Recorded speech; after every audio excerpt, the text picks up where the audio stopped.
വിശുദ്ധ മർക്കോസ് എഴുതിയ സുവിശേഷത്തിനുള്ള വായന, അധ്യായം 12, 35 മുതലുള്ള തിരുവചനങ്ങൾ.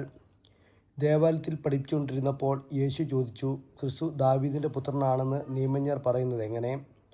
പരിശുദ്ധാത്മാവിനാൽ പ്രചോദിതനായി ദാവീദ് തന്നെ പറഞ്ഞിട്ടുണ്ട്, കർത്താവ് എൻ്റെ കർത്താവിനോട് അരുളി ചെയ്തു, ഞാൻ നിൻ്റെ ശത്രുക്കളെ നിൻ്റെ പാദത്തിന് കീഴിലാക്കുവോളം നീ എൻ്റെ വലതുവശത്ത് ഉപവിഷ്ടനാവുക.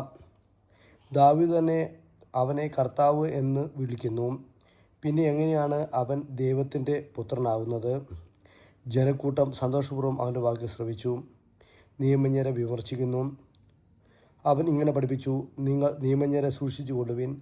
നീണ്ട മേലങ്കികൾ ധരിച്ചു നടക്കാനും പൊതുസ്ഥലങ്ങളിൽ അഭിവാദം സ്വീകരിക്കാനും സിനഗോഗുകളിൽ മുഖ്യസ്ഥാനങ്ങളും വിരുന്നുകളിൽ അഗ്രാസനങ്ങളും ലഭിക്കാനും അവർ ആഗ്രഹിക്കുന്നു.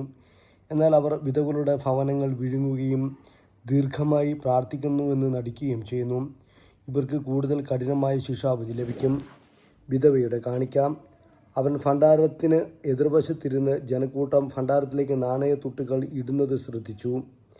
പല ധനവാന്മാരും വലിയ തുകകൾ നിക്ഷേപിച്ചു. അപ്പോൾ ദരിദ്രയായ ഒരു വിധവ വന്ന് ഏറ്റവും വില കുറഞ്ഞ 2 ചെമ്പ് നാണയങ്ങൾ ഇട്ടു.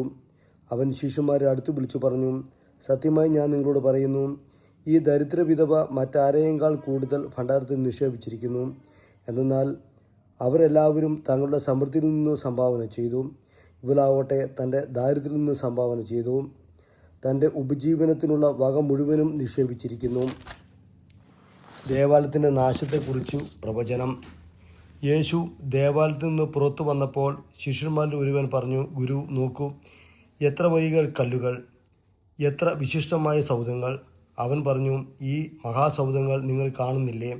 എന്നാൽ ഇവയെല്ലാം കല്ലിന്മേൽ കല്ല് കൂടാതെ നശിക്കും.